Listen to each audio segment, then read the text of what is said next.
Bonding dentists together to share in the joy of dentisting, as I call it. Full contact arts and crafts is what we do best at Dentist Job Connect.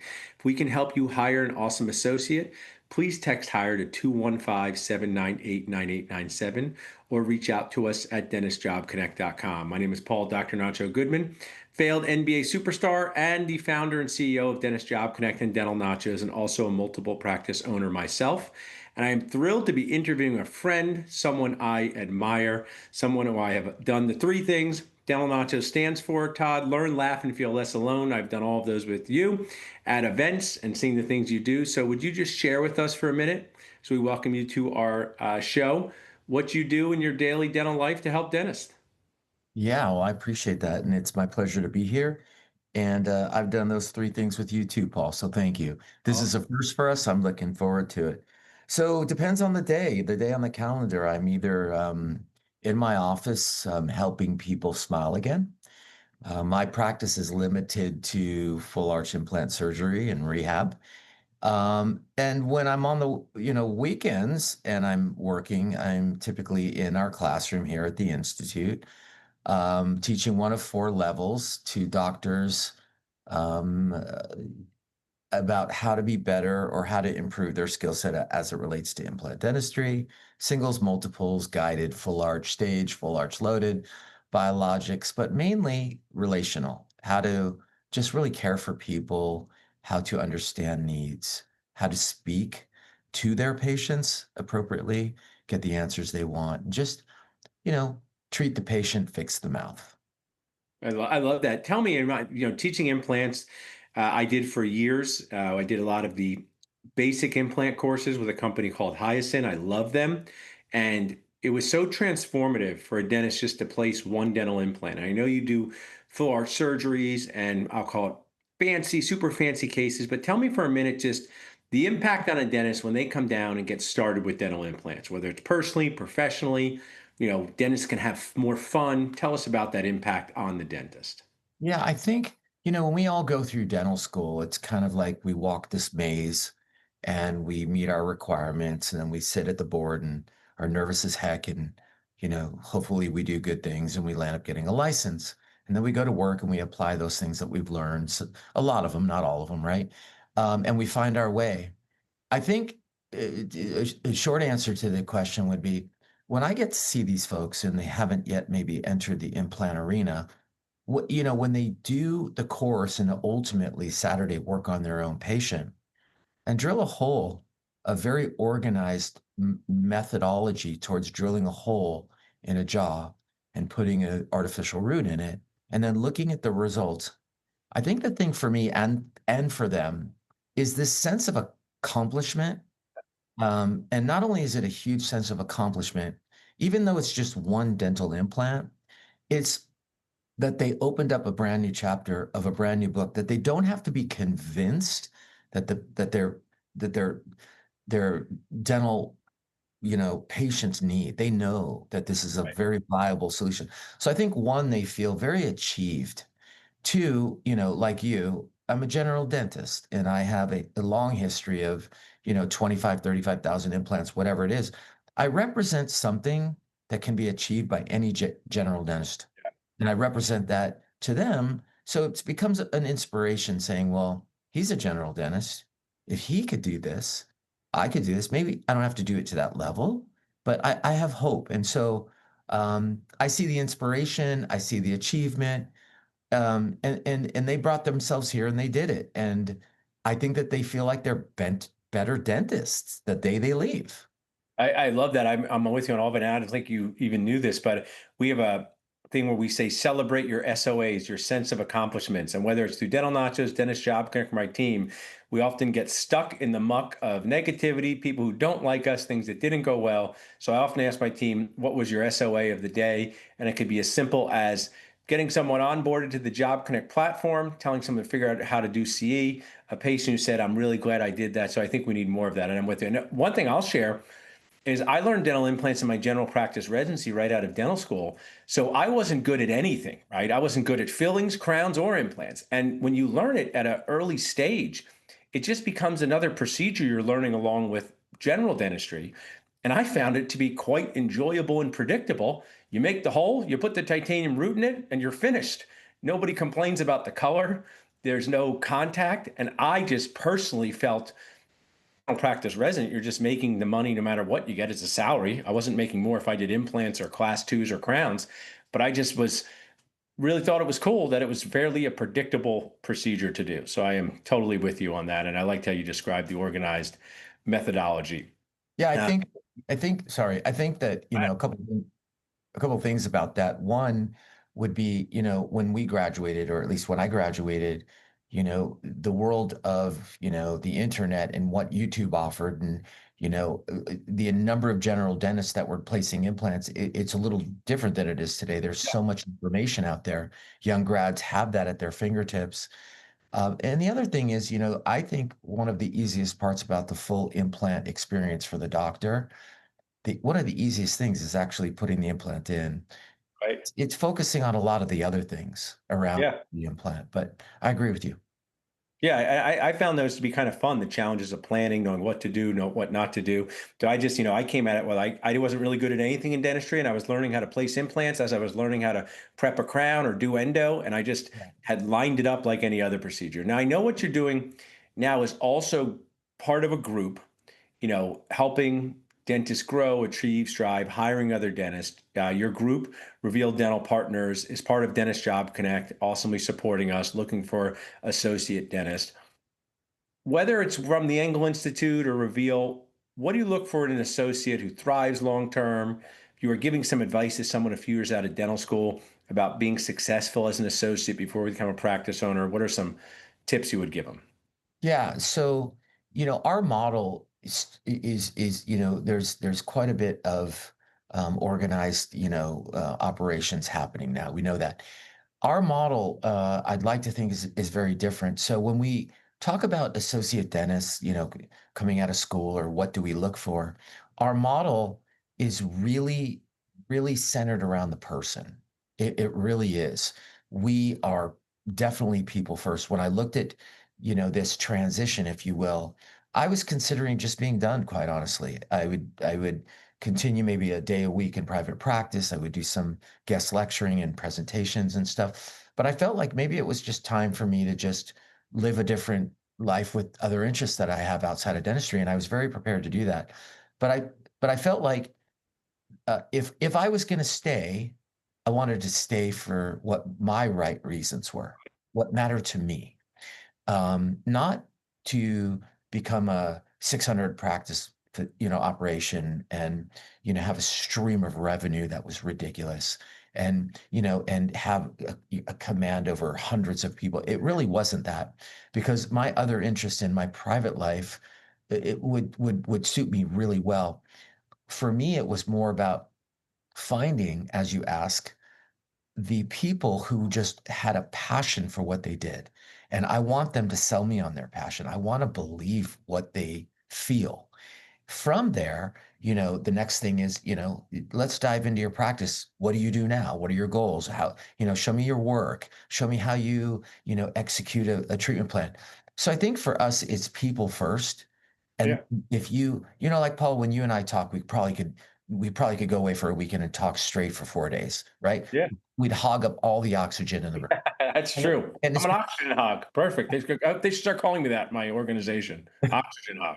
but it's true, and it's because we have so much passion. Even out for me, this is my 21st year teaching, right? And I love it the day I started, as the same as the day I started.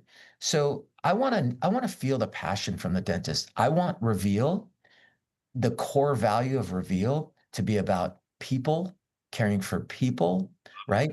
And we are a family. We are one. And in order to be one, we all have to kind of think alike and protect each other, have a vision together, and just make it a very a warm feeling to whoever walks in the door. And I don't want to forfeit that for revenue. I love what you're sharing, and I feel the same way. A lot of podcasts I've shared. One of my sayings is dental offices are people places, not pizza places. So when you have a 7 and 11-year-old like I do in Philly, you become very close with the pizza place down the street because you get pizza for takeout dinner. You don't want to cook. So I actually know the guy very well. And I think of him actually as a friend. And he gives me extra honey mustard. But if he left and the pizza tasted the same, I would just keep going there, right? The pizza is the thing I go for. But in dentistry, people go for the people to, kind of use a Seinfeldian, keep saying the same word. And I Yeah. don't think that's something, even for me, who had a dad as a dentist, an amazing dad, amazing mentor, sadly passed away in 2016. Even being part of the practice, you don't really totally see that until you're the dentist yourself. You just Yeah. don't see how people are in it. I love that you share that. Now, my next Oh, topic, oh, go ahead. You can add to I that. was Sure. just going to mention two things. One thing that you need to capitalize on immediately is you literally own a 7-Eleven, Yeah. It's, right? but it's a 7-Eleven though, but the products are handcrafted, not purchased from other places that you put on the shelf. It's Oh, like, I'm talking about your children. oh yes, yeah, yeah, yes, right, exactly. That But is but true. but I but need you a know, 7-Eleven to feed them for sure. the interesting thing about what you just said a minute ago about, the pizza and the honey sauce and stuff. You know what's really crazy, and I challenge the classes every other week when I do them, is tell me what your patient would say makes you a great dentist. If I was talking to your patient and I said, tell me about them, and the patient said, my dentist is such a great dentist, I go, what makes you a great dentist in their eyes? Right. You think about it, they don't know how good your margins are. Not They at don't all. they don't know that your implant went exactly where you wanted it, right?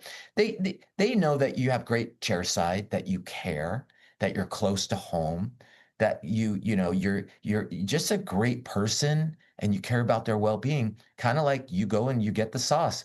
So it's interesting. So I said maybe you should be focused a lot on your hand skills, but more on your personal skills, because from the sounds of it, your climate of patients tell me that you're a great dentist because you have a wonderful chairside manner. Yeah. Well, and I could talk about this for days. You made two good points. Like one, I do go back because he treats me well and gives me the extra honey mustard, and I don't go down the street for that. So Yeah. he does develop a relationship. And two, you don't taste test dentistry, right? Besides hair and food, I don't think we know anything about results. Like, our patients, when we do something in the posterior part of their mouth, they want to know, can they chew on it? Sometimes I've always said this, Todd, whenever I get my beard trim or haircut, they give me the mirror to see what I think. And not once have I recommended any change to the back. But Yeah. every time they give it to me and I go, looks great, Araya, to give her some, sense of accomplishment. Yeah. I've given my patient a mirror to say, oh, do you want to see like this crown? And the guy want to just get out of here and leave the office. And I No, say it in a joking way, but that just your point of your chairside manner is what you're judged on. And they definitely don't tell you enough about that in dental school. for sure. I think, and then again, what triggers the patient, right? Is the patient triggered by money? Then maybe you're not the person for them. And that's Right. okay. That's okay. Are they triggered by someone who is just really compassionate? Then you'll win that one. Yeah. And and, I'm and so with you. we believe if we can do really good to amazing dentistry and be exceptional people, this is a recipe for madness, and it's a recipe for good madness, meaning it's a what I call a beautifully dangerous combination. I love the way you put it. Now, the next topic, which I know you know well, as someone who teaches dentist, and I hold up this basketball. It's well documented. I wanted to play professional basketball. When you grow to this size and of this speed, you got new dreams. But what Yeah. is cool, Todd, is I take my 11-year-old and we practice basketball, and I can Sure. do 3-point shots, and we practice layups. But the one thing I will share about dentistry that makes it so stressful is there's very few opportunities to practice it outside of the game. People say, Okay. "Oh, just practice." When you get in practice, I go, "Yeah, but those are real people that might not want to sit there for a 4.5 hour endo. Those are Yeah. real people where if you don't get it right, they don't get another tooth." So when it comes to clinical development of specialists, of Yeah. associates, Yeah. and how Reveal does this, what does mentorship look like? Tell us Yeah. about Yeah. So, we reside in a practice. We don't reside in a perfect, right? So we like it or not, we practice every day. And so when and you ask in a mentoring way, so I'm going to give it in an yeah. instructional way. I tell the up and comers, you know, when you do something really good and you're really proud of it and you love it and you think you've done a really good job at it, you feel really good. And then 2 days pass and you kind of don't remember doing it. But Yes. but the stuff that you didn't do so well, or that maybe a patient's upset, or, you didn't execute and finish the way you want, or someone had to go home without teeth for a day. This stuff's if you're any kind of you have any compassion at all, which you do if you're in dentistry, that stuff hurts for a long time. So what I would say in overall mentorship, um, is when things don't go right, well, let's just cut to the chase and call it a failure, whatever it means. You're supposed to have a perfect fitting overdenture so they could leave with teeth for 2 weeks until you do whatever, and you don't have it. Right. That's a failure. Okay. So if we look at it that way, my mentoring and my advice to the reveal team or anyone else is please please learn from what happened. Even if it was administrative, run it back through and go fix it. Don't go put blame on it. Just say, "Hey, what did we do? What did we do wrong? Did we not like get it to the lab on time?" Or if it is clinical, right? You perforated an endo. Like, go back and look at your X-rays and figure out like, what did I do? Did I access incorrectly where it started me off in the wrong direction? But the one thing that I would tell every attending doctor is please learn from your mistakes. They hurt, they can be expensive, but man, you're going to learn. I, What happened? Don't just turn your head and go, I'm glad that's over, because you won't learn. And that's the time you get to practice, Paul. I couldn't Unfortunately. embrace this. And you said even this comes to any type of mistake, administrative, because then you Yeah. just don't make it again. Too often, I guess since I played so many sports growing up and was told I did things wrong so many times, maybe I developed a scar tissue for being able to deal with critical feedback. And some of the coaches in the 1980s probably wouldn't do so well today because some of their coaching styles were quite rough. The Like Bobby Knight.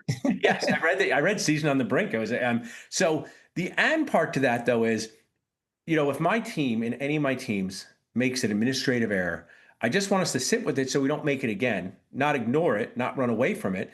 And sometimes these things are so what I'll just call medium, Todd. Like they're not dramatic things, but if we make them consistently with people, they lose trust, they lose confidence. We aren't efficient. So I absolutely love that. I want to just um, move to this topic.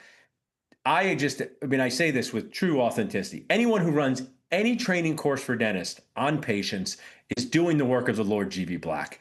It is an amazing thing what the Engel Institute does and any of these courses that are in person, because I've taught them. I know how stressful they are.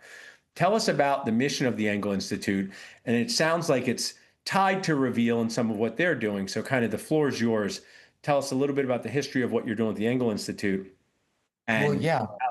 how that's bonded, to use a dental term, together with Reveal. Yeah, so I honestly, Paul, I stumbled on it, and that's the truth. I call myself the Martin Luther King of dentistry because no kidding, I woke up one day, I looked over at my wife, I had said, I had the craziest dream.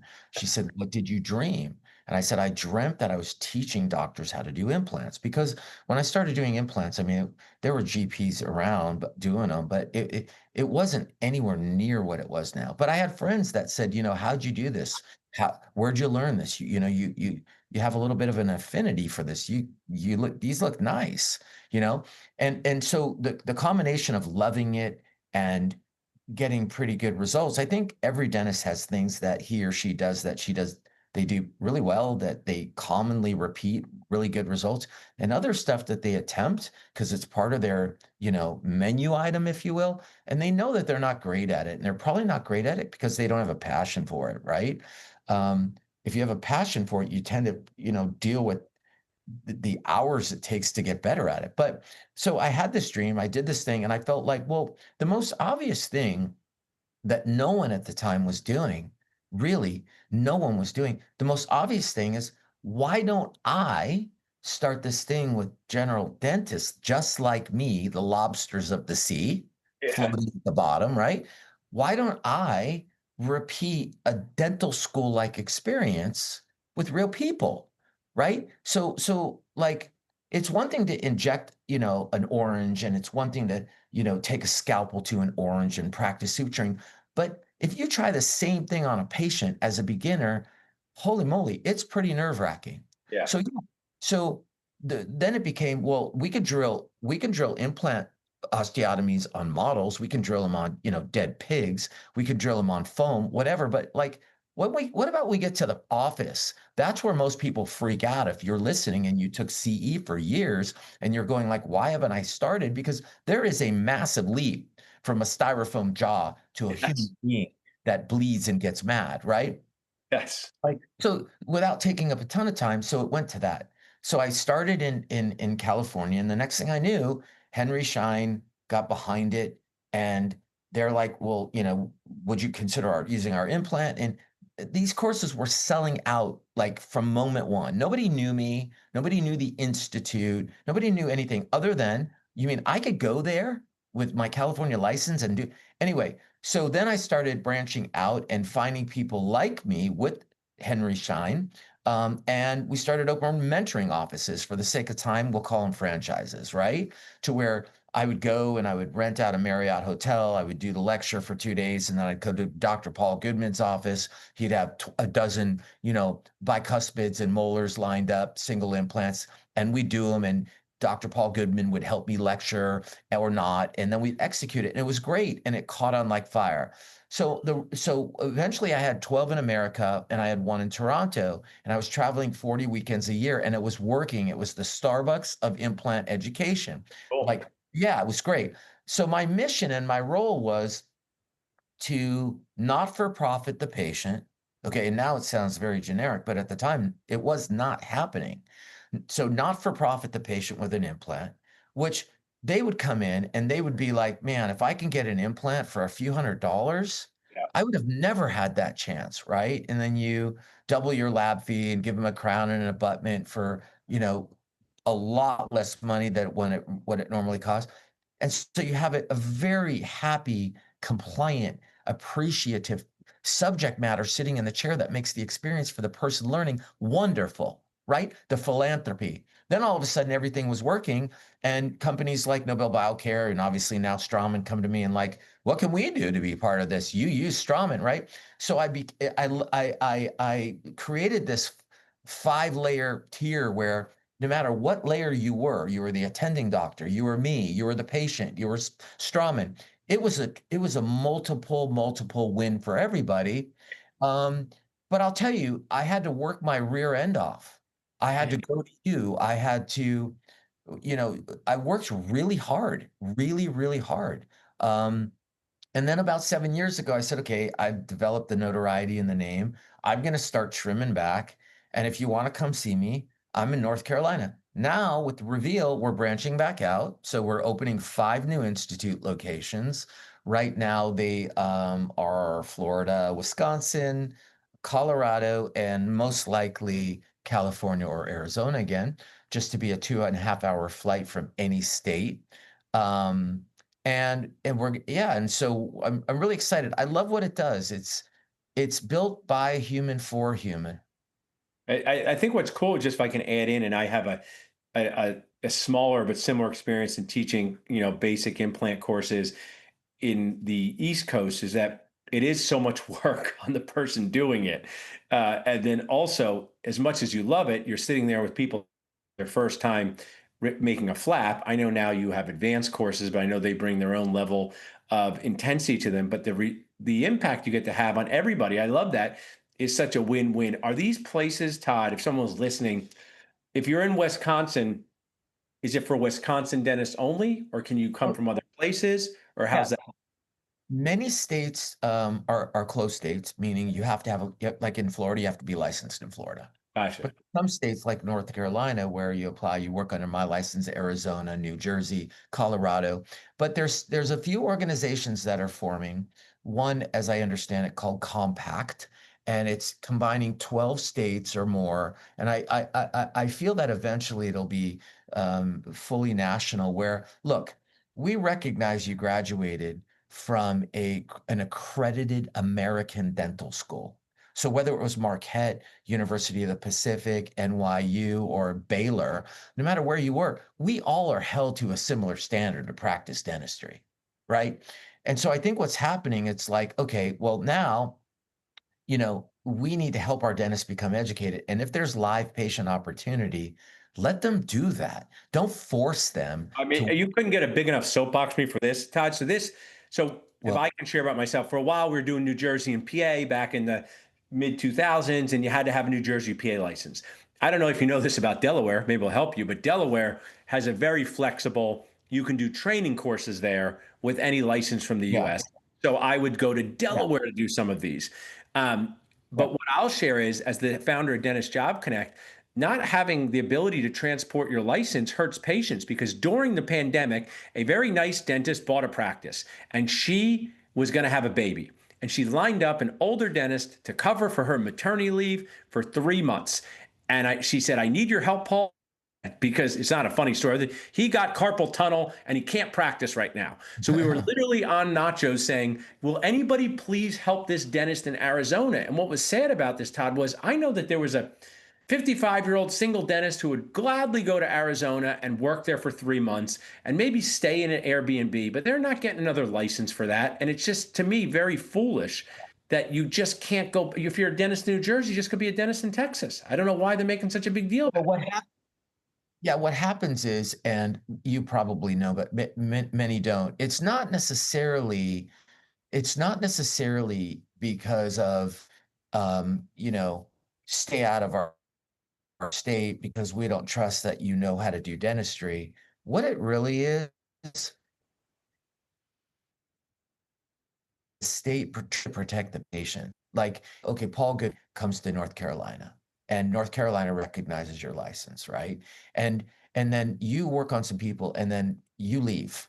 So who's responsible for the patient? So in of course it's simple. Todd would take over the patient. Of course, Dr. Engel's office. Paul came in my office. Of Yeah. course, I would take. But the board is actually looking at it like, okay, we believe that Dr. Goodman is as good as Dr. Engel, and we believe that if Dr. Engel need to cover for Dr. Goodman when he left, we get all that. But now the question is like, what about the people that don't arrange that? And what about the people who Yeah. start throwing courses where the patient doesn't get finished? Um, at the state level, when they care about the people that live in the state, that matters. They also protect the dentists in the state. North Carolina is an advocate for North Carolina dentists. So if you try to come here and work here, they're saying, basically, well, we'll welcome you. We will absolutely welcome you, but you have to forfeit the license you currently carry because we don't want you popping in and collecting $20,000 every 2 weeks when we would prefer our Raleigh dentist or our Charlotte dentist who has lived and paid taxes in the state, um, have that opportunity, not someone just jumping in for a couple weeks. There's different levels. You and I look at it like, look, let the doctors come in and learn. Yeah. And I I and I and I get it. I'm with you. Believe me, I brought it to you because you couldn't come to me. Yeah, yeah. Well, I mean, I think that things are being made better, but I remember just how much of a struggle it would Well, be it's follow the hard. rules and do that. Well, I want to kind of wrap up with, you are in charge and part of clinical development and work with your team for the Real Group. We have a number of locations out there I want to share with my Yep, audience that people can apply to. You can yep, text Brightly to 215-798-9897 to learn about this position, Golden Valley to 215-798-98. But what I really want to ask Todd Engel about, my yeah, team can take care of it, is that some of these things that are mentioned here to me are so impressive. And it's just to reinforce with our community, fully digital yeah, workflows, lab services, trained dental assistants. These sound like core parts of the experience as a dentist with Reveal. Tell us a little more about that before we wrap up, because I know when someone's saying, "Oh, I'm going yeah. to put this job. Will I have a dental assistant? Will the materials be from the 1900s?" Sounds like you guys are really, your calling card, so to speak, is making sure that the dentists there are fully supported with their clinical setup. Could you like elaborate on that for us? Yeah, for sure. So, to keep it the dental jargon to a minimum, because everything you said is right on point. The first thing that we want to do is we have a goal for the type of dentistry we want to provide. We call it reveal because we want to hand them a mirror and we want to reveal to them when they're done the new them. Okay. Now it's definitely canted towards implant, full arch, but we do a lot of beautiful other reveals as well. But the point is, starting with number one, the patient, having the appropriate marketing to get the patients in that we really want in to accomplish our goal. Number two, to have a commonality and a standardization, not only in how we approach, but how we speak, everything, so methodology. So all of these folks have internal mentorship. So the Engel Institute will offer these classes internally as well as externally. So every reveal doctor, we all will come up and through together and learn the same way, right? So McDonald's learns like McDonald's, the secret sauce is the secret sauce, et cetera, et cetera. So it's not the only way, but it's a way that it's been tried and proven, at least with me for 20 some odd years. So it's a very intimate mentorship entwined in the organization. And then lastly, we're getting back to in-house labs. We're getting back to not wrapped titanium or chromium cobalt. We're getting back into in-house zirconia. Hang tight. We're going to go make it for you. And we're trying to bring on the convenience of workflow, not only to the teams, but to the doctors as well. And this also includes now photogrammetry because we believe heavy in facial symmetry and just combining scans and information to bring the patient what they graduated high school with, if that's what they want. So we're really excited about the beginning to end. And I will say this, we as a team internally with Reveal from top to bottom, regardless of what the initials are behind your name, we're one and we have one mission, and that's to I take care of absolutely love that. great people and give them amazing reveals. I appreciate that insight on all the things there. I want to say that people can text reveal to 215-798-9897 or reach out to us at dentistjobconnect.com. But the last part is for me, Todd, and for the dental world. I don't get a chance to talk to Todd Engels all the time. One of my favorite things to do as Dr. Nacho is to interview and talk to people who I truly admire, people I learn from, and Dr. Todd Engel is one of these people. One of the things I share, Todd, with people I mentor inside and outside of dentistry is just ask people who they admire, not if they're happy with their career, not if they're glad they did this, but instead, what do they wish they did sooner? If they go back in time and just say, I want to do this one thing, I wish I did this one thing sooner to create more happiness, more flexibility, more anything, what would be your sooner? Yeah. I recently just started something and it's train the trainer, get really good people to help me. It doesn't have to be me. So if I would have done anything sooner, I don't have many regrets in my life. I spent family time quite a bit, and I've done that forever. I think I would have probably done a train the trainer program sooner and allowed some people to take over for me sooner. It was just me kind of making sure that the sauce tasted exactly how I wanted it. And I was willing to put the work in to do it, but I probably would have started the train the trainer sooner. I think that's such an important one because train the trainer can be in any business. It could be as simple as hiring an associate dentist so you can have more time off. It could be as simple as figuring out how to scale your operation so you don't have to be the one making the sauce every day. So I so appreciate you sharing with us. If there was one way someone could reach out to you, follow you, learn about what you do, it could be Instagram, cell phone, email. Give our audience that one thing.